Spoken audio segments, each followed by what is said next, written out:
Bonjour, notre dernière vidéo sur les espaces productifs. Après avoir vu l'industrie avec l'exemple de Toulouse, l'agriculture avec l'exemple de la Bretagne, on va parler des services avec l'exemple du tourisme à Paris. Alors je rappelle qu'un service, c'est une activité où on ne fabrique pas d'objets, contrairement à l'industrie où on fabrique par exemple des voitures, l'agriculture où on fabrique des produits alimentaires, agricoles. Dans les services, on rend un service, soit un service public, l'éducation par exemple, c'est un service public, la santé, les hôpitaux, police et armée. Il y a les services privés aussi qui sont très très nombreux, 80% de l'activité, on en a parlé, hein, par exemple la vente, hein, évidemment, tout ce qui va être les services de proximité. Donc ce sont les services. Alors ici c'est le tourisme, et donc on va parler de Paris. Alors Paris dont on a vu en quatrième que c'était une ville-monde, une global city. C'est-à-dire qu'elle a des événements internationaux comme les Jeux Olympiques de 2024, qu'elle a des infrastructures de transport extrêmement développées. On avait parlé de Toulouse qui avait besoin de structures de transport pour pouvoir amener le matériel industriel. C'est pareil pour le tourisme. Il faut des aéroports, des autoroutes, des TGV pour faire venir les touristes. Alors, Paris, qui est la première destination touristique française, parce qu'elle dispose d'atouts très importants, c'est une très grande ville, elle possède des parcs d'attractions très importants comme Disneyland Paris, Parc Astérix, et elle fait du coup venir des touristes du monde entier.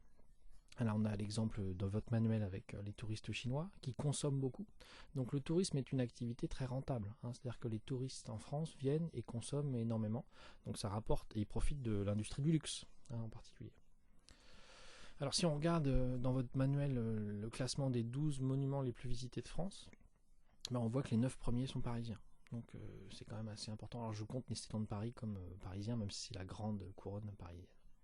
Donc du coup, effectivement, on voit bien que Paris monopolise le tourisme. Alors il y a 80 millions de touristes en France, hein, et sur ces 80 millions, il y en a à peu près la moitié, 35 millions en général, qui viennent à Paris. Donc ça fait de Paris la ville la plus visitée au monde, hein, et de la France le pays le plus visité au monde. Alors si on résume sur Paris, on peut dire qu'on y trouve plusieurs types de tourisme. Alors on peut parler de tourisme de masse, hein, quand on parle des parcs d'attractions, ou du shopping, et du tourisme culturel quand on parle des monuments, hein, des sites historiques, des musées. Alors sachant que tourisme de masse mais tourisme culturel sont souvent mis dans le même groupe de tourisme culturel. Alors le tourisme parisien, on peut terminer en disant que c'est un tourisme qui est sensible à l'actualité. Alors en ce moment, bien sûr, vous imaginez que le coronavirus, le tourisme s'est effondré dans le monde entier. Et ça a été le cas aussi en 2016, par exemple, après les attentats de 2015, où le tourisme avait sensiblement baissé. Hein, donc c'est une activité qui est fragile. Ça, c'est une réalité non négligeable. Maintenant, si on élargit notre sujet à la France, on peut dire que la France est aussi un espace extrêmement propice au tourisme. Bien sûr, Paris est un atout majeur, hein, la ville la plus visitée au monde, mais en dehors de Paris, on a des paysages comme les plages ou les montagnes, d'autres sites culturels comme le château de Versailles ou le Mont Saint-Michel. Si on regarde la carte d'ailleurs, hein, on voit que finalement la France possède tous les atouts possibles pour le tourisme. Alors bien sûr, le tourisme culturel, on en a parlé, mais aussi des montagnes qui permettent un tourisme de sport d'hiver, des plages, très nombreuses plages, hein, sur la Méditerranée et sur l'Atlantique. Des plages dont on verra qu'elles peuvent être soit naturelles, comme sur la Côte d'Azur ou en Bretagne, soit artificielles, comme dans le Languedoc ou en Aquitaine. Et puis on va avoir aussi ce qu'on appelle un tourisme vert, j'y reviendrai tout à l'heure. Alors si on prend le cas du tourisme balnéaire, le tourisme de côte, on va distinguer des plages naturelles avec des plages artificielles. Comme ici, vous avez la Grande Motte. Alors la Grande Motte, c'est un ancien marais avec plein de moustiques qu'on a entièrement nettoyé. On a mis beaucoup de pesticides. Ensuite, on a asséché le marais, on a créé une plage, on a amené du sable, et puis on a construit une ville. Et ça fait la Grande Motte. Mais c'est le cas de toute la région du Languedoc. Alors c'est un tourisme du coup complètement artificiel qui a détruit des paysages et qui a aussi amené beaucoup de pollution. Donc de ce point de vue-là, on peut dire que c'est une activité assez critiquée.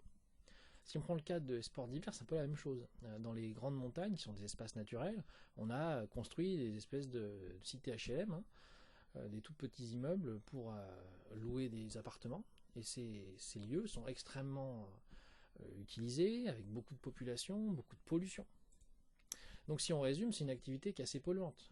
Que ça soit sur la zone parisienne où il y a énormément de population, dans les tourismes de sport d'hiver ou sur les plages artificielles, vous allez avoir de la destruction du paysage, de la pollution et de la surconsommation. Ça veut dire que les gens viennent, consomment énormément d'eau, énormément de produits, beaucoup de déchets. Alors on avait travaillé là-dessus en 4e, si vous vous souvenez, hein, quand on avait parlé des mobilités touristiques.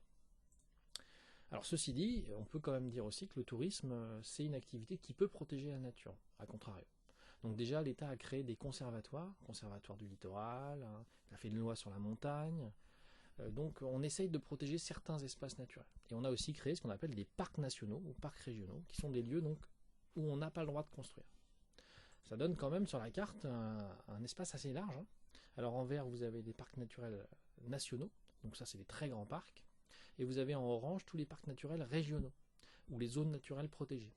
Hein, par exemple, à Tours, on a la zone Loire-Anjou-Touraine, hein, qui est une zone protégée avec des forêts, des espèces naturelles à protéger.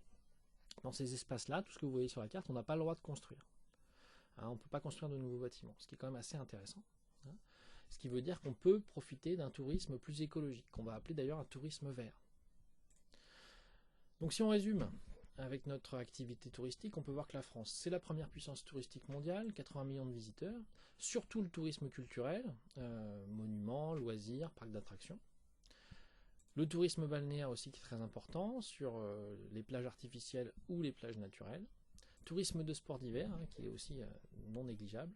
Et puis un tourisme vert hein, qui se développe. C'est ce que vous voyez en vert ici. C'est toutes les zones en fait plutôt naturelles, plutôt rurales, hein, ce qu'on appelle la diagonale du vide par exemple, où les gens viennent plutôt pour les paysages, pour la gastronomie dont on a déjà parlé. Voilà pour cet dernier espace productif, donc je vous remercie et je vous retrouve pour une autre vidéo prochainement.